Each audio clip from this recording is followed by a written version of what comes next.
Hey everybody, thanks for watching. This is going to be an unboxing video of some recent auction wins from Heritage. A mix of ancient Greek and Roman coins, some slab, some raw.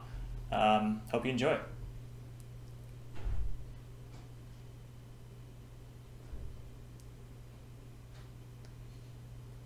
And I'm filming this in my light box, which should hopefully let me focus a little bit better on the slabs. I found that using just lamps kind of makes the slabs get this annoying glare, and you can't really see the coins underneath, but the advantage of the light box is that the light is kind of more diffused, so should be able to get a better view of the coins with the camera. And I'm using my macro lens here on a DSLR. So you can see some sestertii at the top, sestertii, not sure exactly how you say it. Yeah, this one I'm super psyched about. This is a tetradrachm of Alexander the Great. It's got this awesome dark patina, this cool, maybe like old cabinet toning, a little bit of reddish, maybe some sand patina as well, and pretty good detail too. Strong, well-centered strike right in the middle. And the front side there is showing Hercules, though some people say it's supposed to look like Alexander, but I think historians agree that it's generally just supposed to be Hercules himself wearing a lion's headdress. Let's see if I can get it in focus. There we go.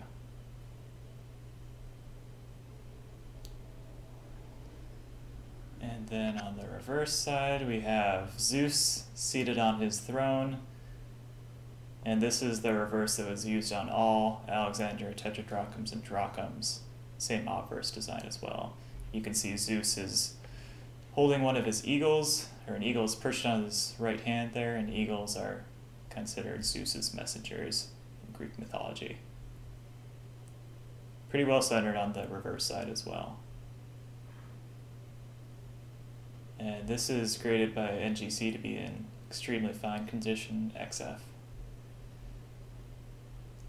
Next up we have a silver siglos, if I can just get it in focus, here we go, from the Achaemenid Empire, the first Persian Empire. These date from about 400 BC, 400 to 340 BC. The reason for the big range is that they use the same designs across a number of kings, so they can't date them that precisely, but the obverse side there is showing either a Persian hero or a king holding a bow and a spear, or in some cases a dagger, and then the reverse side is just kind of an incuse punch, not a specific design.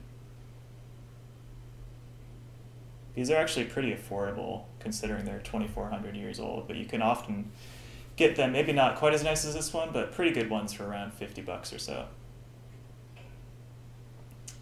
And here we have a ancient Greek coin from Thebes. This is a silver stater. Thebes was an ancient city-state that is in modern-day Turkey, I believe. And the front side of this is showing a shield. Again, super awesome old like cabinet toning on this one with maybe just a hint of iridescence, like some kind of blue toning. Can't really tease it out here, but maybe on the reverse you can see it a little bit better around the amphora there.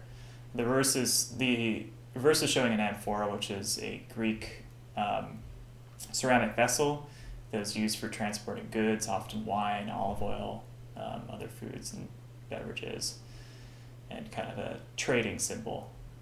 But yeah, it's a pretty good sized coin. It's a very high purity silver. Great strike on that one. This one I'm super excited about. This is a Athenian tetradrachm, kind of one of the most iconic ancient coins. It has Athena on the obverse side, wearing a headdress and helmet. Just look how big this this coin is. Like the planchette itself is massive, and then these coins were struck in a super high relief design you can see how high the design stands off the base of the coin. And on the reverse, we have an owl, which is a symbol of wisdom and also a symbol of Athena, who was the Greek goddess of wisdom. And you can see an olive branch there with an olive, as well as a small crescent moon to the side of the owl. Sorry, I'm having some issues getting into focus here. But yeah, I love the toning on this one. Love the strength of the strike. It's super well struck. Great level of detail. I think I'm going to hang on to that one for my personal collection.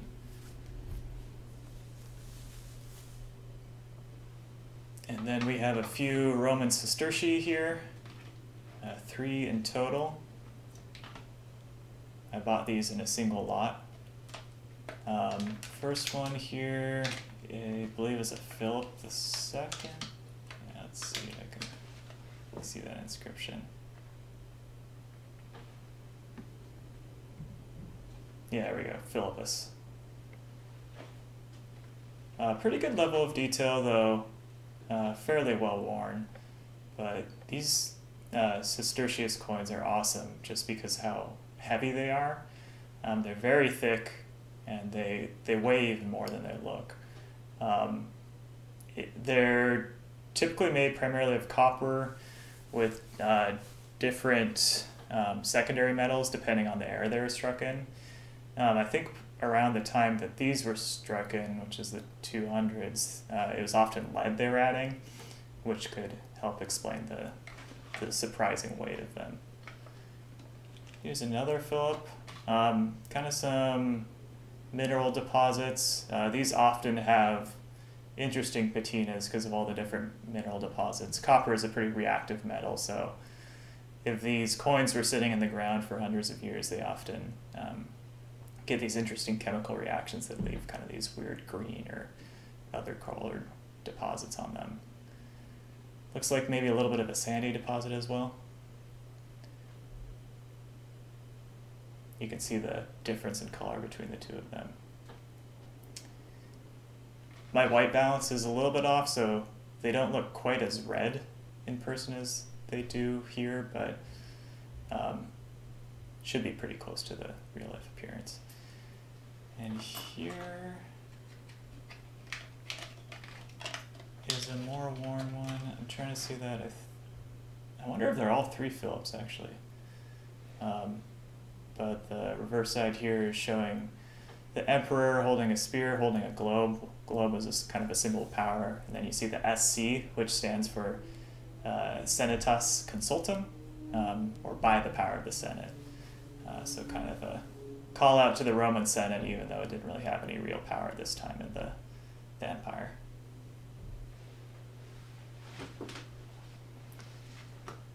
And here we have a lot of 10 silver siglos, more of those ancient Persian coins. I managed to get these for a pretty good price. They're more heavily worn than the slabbed one, but they still have a pretty decent level of detail.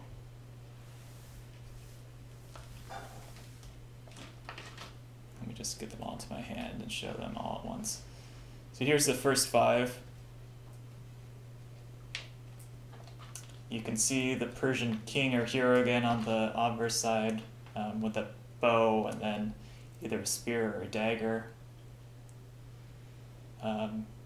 These are pretty small. I think they typically measure around like 12 millimeters by 15 millimeters or so, always in an oval shape. But they're very heavy. They're almost pure silver. I think they're like 95 to 97% silver on average. Some people have analyzed the content. So they're very dense, and they have a fun little weight to them, despite the tiny size.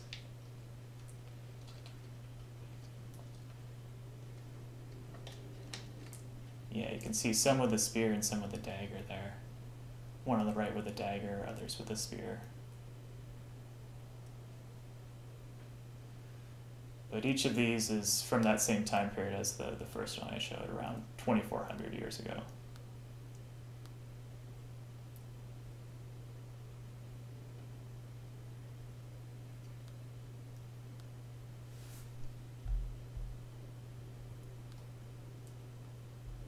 there's a whole lot of them. It's fun just feeling the weight in your hands. These are pretty hefty coins. A couple of them even have some banker's marks or counter marks on them. So yeah, thanks for watching. I'll try to upload some pictures of individual coins here and then so you can see a little bit of a better focused image of them than what I was bumbling around with. But yeah, thank you.